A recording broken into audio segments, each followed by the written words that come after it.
이제야 들려 이제야 보인다라고 찬양하는 우리 찬양대의 이 고백처럼 우리 하나님께서 우리에게 보여주시고 들려주실 때에 우리는 두려움이 없습니다. 우리는 걱정이 없습니다. 그 가운데에 참 승리자가 되어지는 줄 믿습니다. 그 승리가 저와 여러분 가운데에 늘 일평생 늘 역사되어지기를 주님의 이름으로 축원드립니다. 포스트 모더니즘 시대의 가장 큰 특징은 다양성입니다. 우리는 지금 포스트 모더니즘 시대에 살고 있습니다. 다시 말해 우리는 다양성 시대에 살고 있다라는 의미입니다.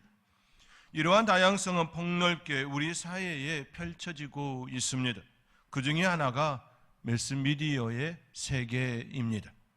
매스미디어는 신문, 라디오, TV, 잡지, 영화 등 불특정 다수의 사람들에게 대량의 정보를 제공하는 시스템이나 기구를 일컫습니다.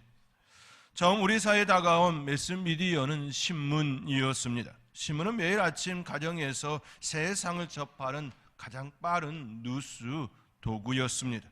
그러나 점차 통신기술이 발달하면서 그 자리를 내주게 되었습니다. 처음 그 자리에 도전하는 통신기술은 라디오였습니다. 그리고 한때 바보상자로 불리었던 텔레비전이 그 자리를 차지하게 되었습니다. 이제는 그 자리를 여러 다양한 통신기술과 매체들로 문전성시를 이루고 있습니다. 스마트폰, 태블릿, 공중파 방송과 각종 OTT 매체들이 그 자리에 들어와 있습니다. 현대인들은 이처럼 매체와 통신기술 그리고 다양한 프로그램 등과 같이 넘쳐나는 다양성 속에서 살아가고 있습니다. 이러한 다양성은 TV에 방영되는 다양한 OTT 매체와 프로그램 통하여 그것을 보아도 쉽게 인정할 수밖에 없습니다. 제가 어렸을 적 TV를 볼 때에 가끔씩 연결이 잘 되지 않아 안테나를 만졌던 기억이 있습니다. 그러나 지금은 그러한 모습들을 찾아볼 수가 없습니다. 오히려 어떤 프로그램을 볼지 고민하는 그런 시대에 우리가 살아가고 있습니다. 특히나 최근 우리나라가 만든 드라마나 영화들이 세계 시장에서 곽광을 받는 일들이 일어나고 있지요.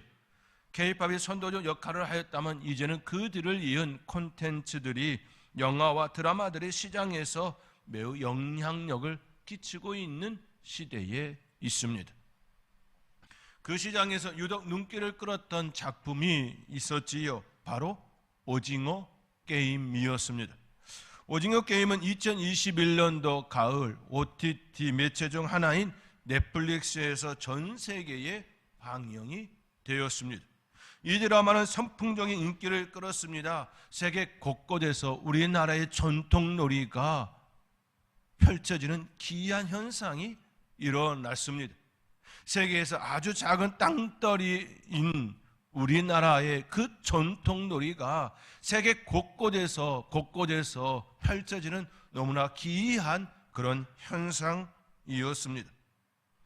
그리고 이 드라마는 제74회 에미상 시상식에서 감독상과 나무주연상을 수상한 바 있습니다. 이는 비영어권 드라마로서 최초의 기록이었습니다. 비영어권에서 일어난 놀라운 일이 우리나라 안에 일어난 것이지요.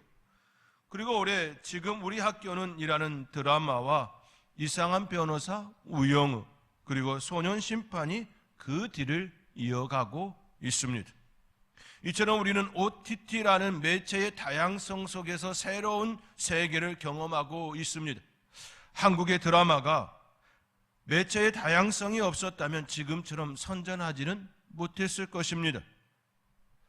넷플릭스를 통하여 오징어 게임이 전 세계에 방영되지 않았다면 그러한 인기가 펼쳐지지 못했을 것입니다.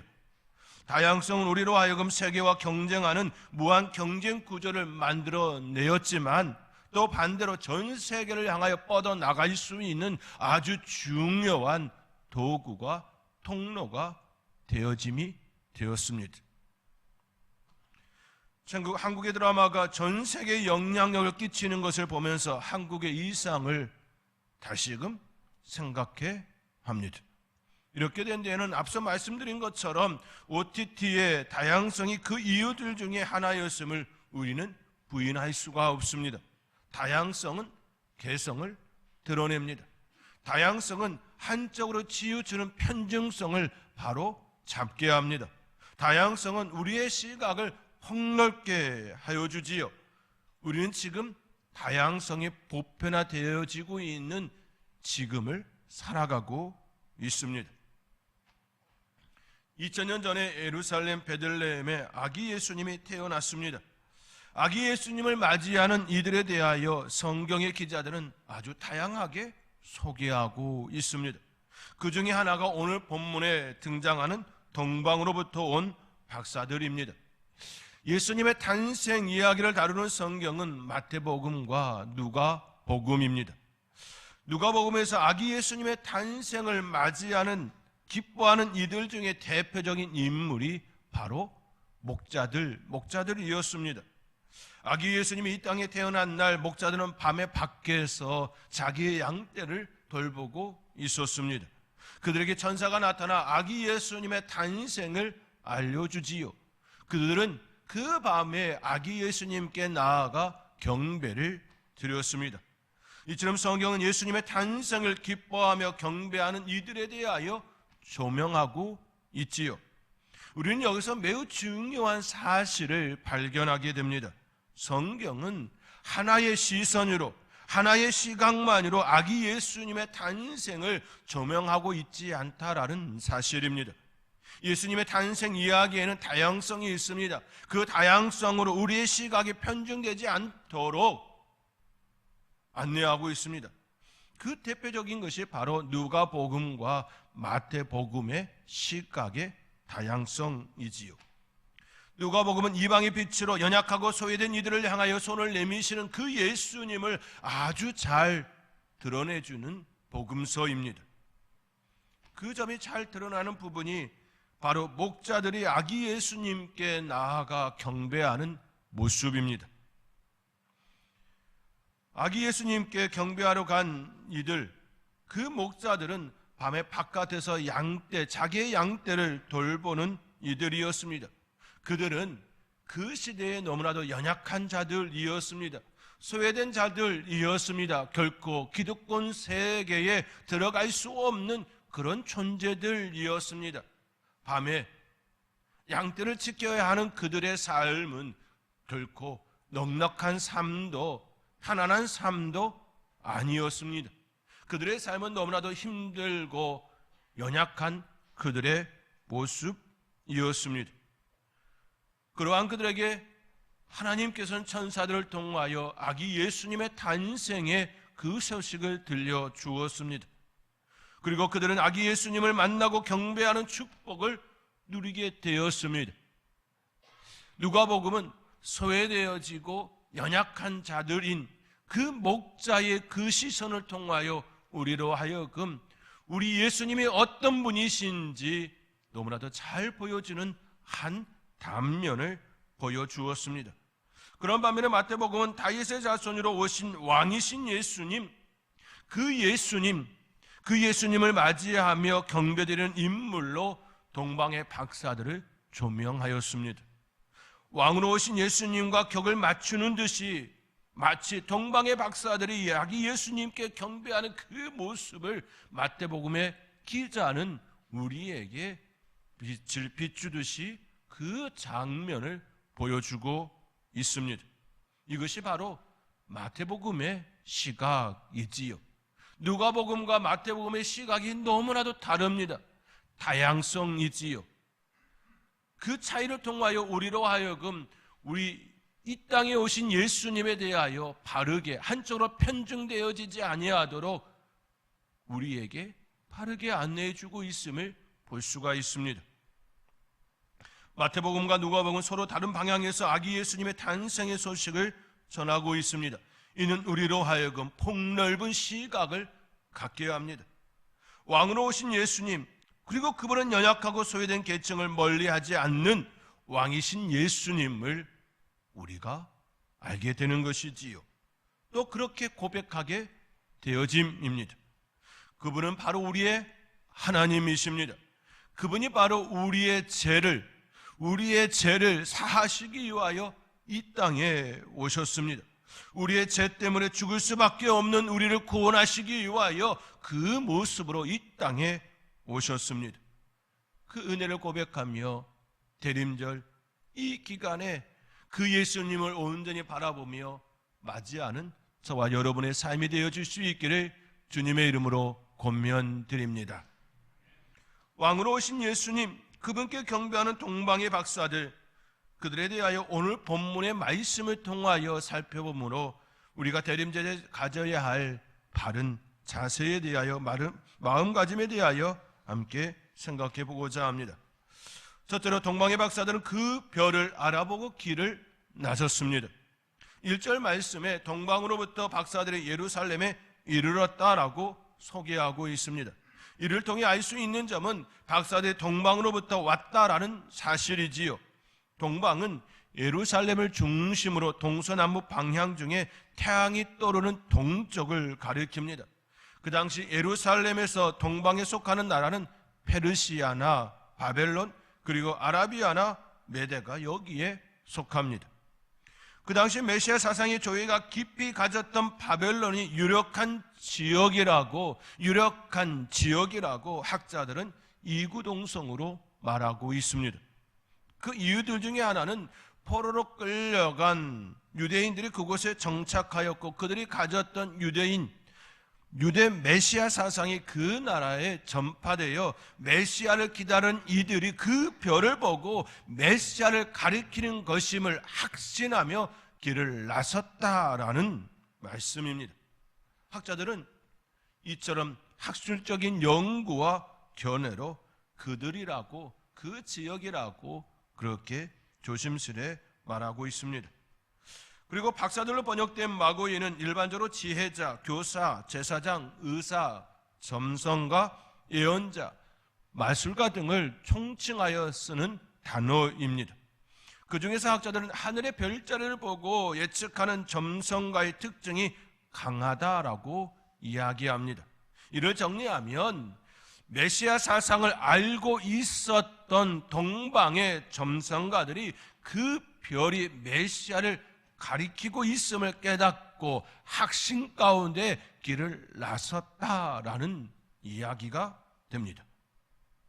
이를 통해 우리가 깨닫는 것은 동방의 박사들, 그 박사들은 무작정 길을 나서지 않았다라는 사실이지요. 무작정 길을 나선 것이 아니라 그 별이 메시아 탄생을 가리키고 있음을 알고 확신 속에 길을 나섰다라는 말씀입니다. 그들은 믿음의 길을 나섰던 것입니다. 그렇게 그들은 예루살렘에 도착한 후에 2절의 말씀과 같이 유대인의 왕으로 나신 이가 어디 계시냐라고 묻습니다. 오늘 본문 2절의 말씀입니다. 우리 함께 오늘 본문 2절의 말씀 우리 함께 읽겠습니다. 유대인의 왕으로 나신 이가 어디 계시냐?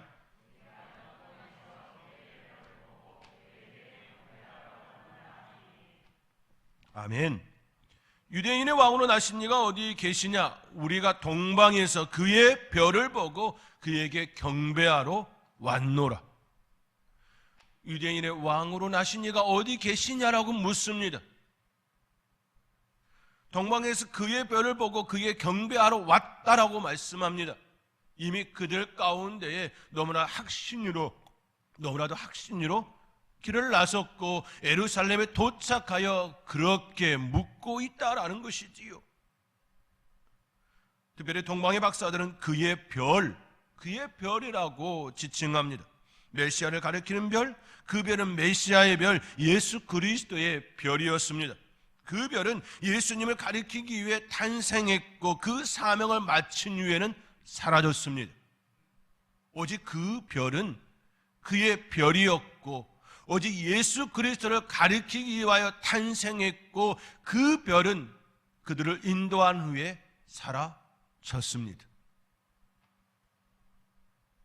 마치 세례 요한이 예수 그리스도를 준비한 그 강야의 모습을 드러낸 이후에 사라진 것처럼 그의 별 역시 그 역할을 온전히 감당하고 사라졌습니다. 박사들은 그 별을 보고 동방에서부터 확신 속에 그분을 만나고 그분께 경배하기 위하여 길을 나섰습니다라고 오늘 본문은 우리에게 생생하게 증언하고 있습니다. 앞날에 대해 누가 확신할 수 있겠습니까? 그 별이 메시아의 별인지 어떻게 확신할 수 있겠습니까? 그러나 그들은 너무나도 확신 가운데 메시아를 만나기 위하여 길을 나섰습니다. 그 별이 그들을 인도하여 주었기 때문입니다. 그 별이 너무나도 확신하게 그들에게 다가와 주셨기 때문입니다. 그는 동방에서 메시아 사상을 알게 되었고 거대하고 거대했던 메시아가 탄생하였음을 그의 별이 그들에게 알려주었을 때에 불확실이 확신으로 바뀌게 되었습니다. 메시아의 사상을 마음에 품었던 그들 안에 품고 있었던 그 은혜가 충만하게 덧입혀지는 사건이 되었습니다. 의심은 사라지고 두려움은 사라지고 초조함은 사라지고 오직 하나님께서 베풀어 주시는 그 은혜만이 그 가운데에 풍성함으로 역사되었고 그들은 길을 나서게 되었습니다. 이는 우리의 삶에서도 마찬가지입니다. 불확실한 미래, 어두운 현실, 그 속에서 희망이 보이지 않을 때에 하나님께서는 우리에게 확신을 주십니다. 동방의 박사들에게 별을 알아볼 수 있도록 비추어 주셨던 것처럼 우리에게도 여전히 그와 같이 다가와 주십니다.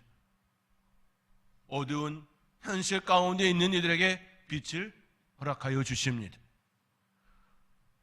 불확실한 미래가 아니라 힘찬 발걸음을 내딜 수 있는 그 은혜의 빛을 우리에게 허락하여 주십니다.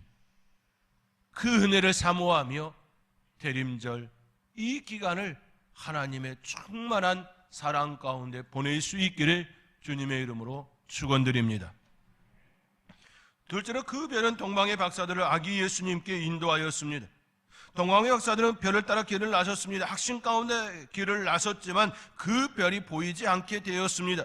그들이 예루살렘에 이르렀을 때에 그 별이 보이지 않았습니다. 예루살렘에 올 때까지 그들을 인도하고 왔던 그 별이었습니다. 그러나 그들이 예루살렘에 도착한 후 그 별이 보이지 않았습니다.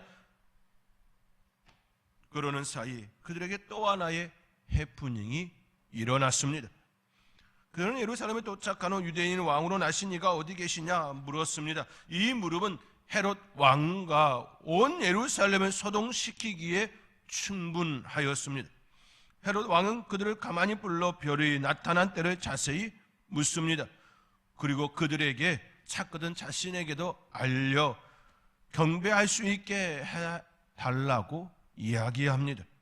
그러나 그 부탁은 진실이 아니었습니다. 훗날 이것이 진실이 아니었음을 박사들이 돌아간 후에 헤롯이 2살부터 그 아래에 있는 유아들을 학살하는 끔찍한 그 사건을 통하여 입증되었습니다.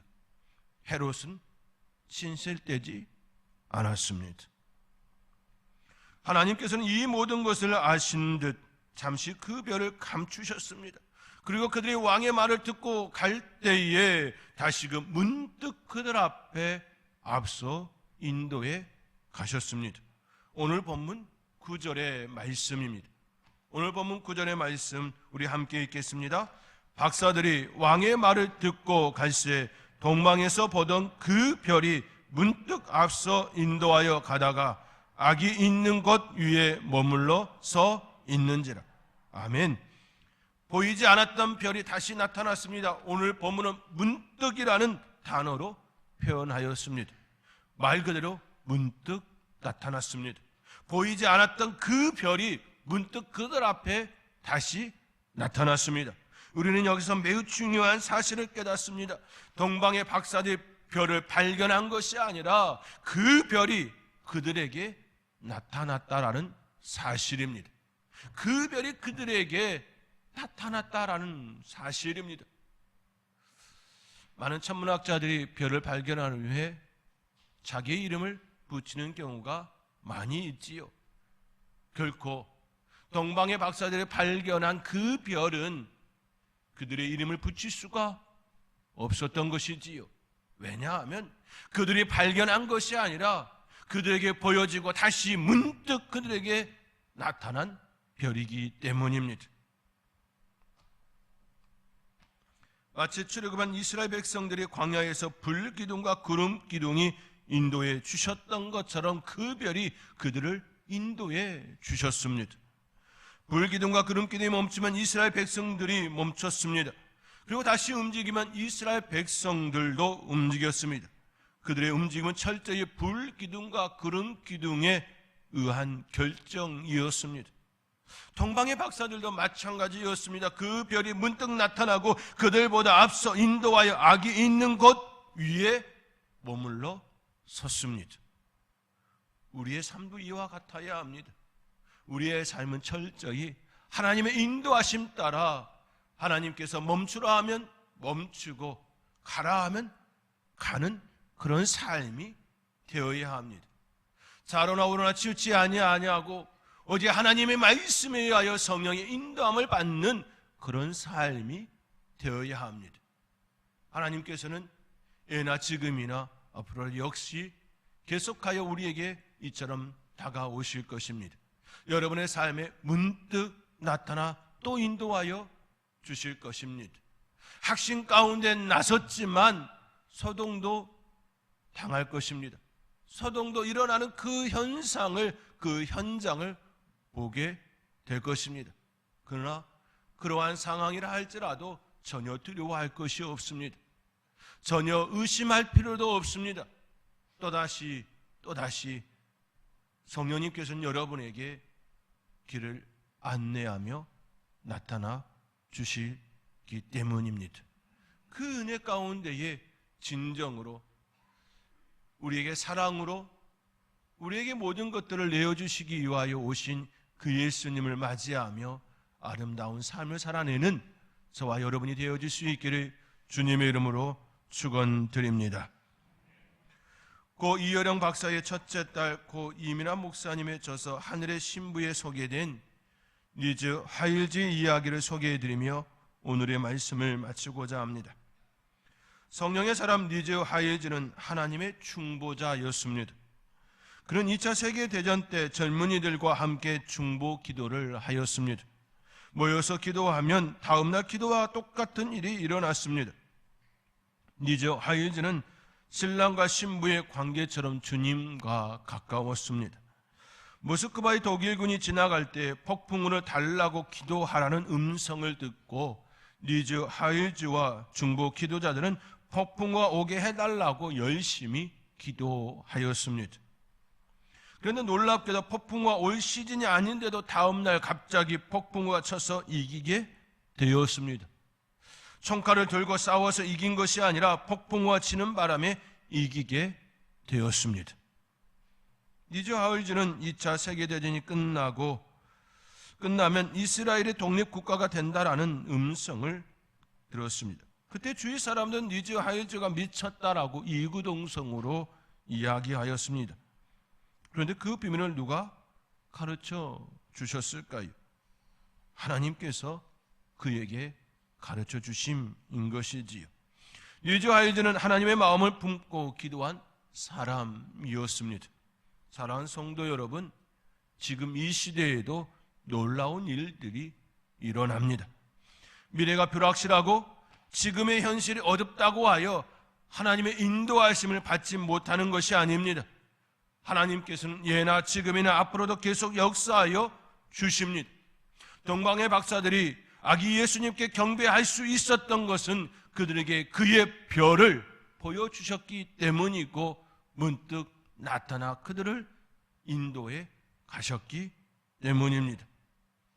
문득 이것은 그때만 일어나는 기적의 사인이 아닙니다. 지금도 여전히 우리에게 주시는 기적의 사인입니다. 우리가 전혀 깨닫지 못하고 있을 때 문득 하나님께서는 우리의 마음을 터치해 주십니다. 문득 낙심 가운데에, 절망 가운데 있는 우리에게 하나님께서 다가와 어루만져 주십니다. 일어설 힘을 주십니다. 능력을 주십니다. 그리고 다시 오실 그 주님을 온전히 향하여 고대하며 살아갈 수 있는 힘과 능력을 주십니다. 그 은혜를 따라 대림절 이 기간 오신 예수님, 그리고 다시 오실 그 예수님을 마음에 품고 그 은혜를 따라 살아가는 저와 여러분이 될 수 있기를 주님의 이름으로 축원드립니다.